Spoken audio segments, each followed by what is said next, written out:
Hello everyone, আমি Sneha and welcome to my new channel. চলো আমার ডেলি লাইফের ভিডিও তোমাদের সাথে শেয়ার করি। সো সেদিন ছিল সানডে অ্যান্ড ঘুম থেকে উঠে আমার সব থেকে আগে কাজ হচ্ছে বিছানা গোটানো। তারপর আমি ব্রাশ করতে চলে গেলাম। আর সেদিন ব্রেকফাস্টে ছিল চিতই পিঠা। বাঙালি মানেই তো নানা রকমের পিঠে। সেদিন ছিল আমার টিউশন, তো ঝটপট ব্রেকফাস্ট করে আমি টিউশনের জন্য চলে গেলাম। সানডে টিউশন যেতে কারই ভালো লাগে, বাট কিছু করার নেই, যেতে তো হবে। এসে করে নিলাম লাঞ্চ। লাঞ্চে ছিল প্লেন রাইস, ডাল, শাক, চাটনি, মাছ আর একটু স্যালাড।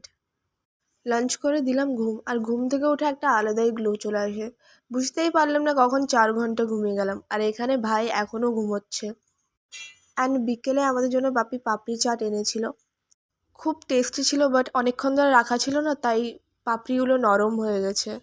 আর এখানে আমি পড়তে বসেছিলাম, আর জানি না কি মাম্মাম ছানার মিষ্টি দিয়ে কিছু একটা বানিয়ে আমাকে টেস্ট করতে দিয়েছিল। সেদিন ডিনারে ছিল এগ, অনিয়ন আর রুটি। ব্যাস, আজকের ভিডিওটা এই পর্যন্ত। দেখা হবে নেক্সট ভিডিওতে। বাই।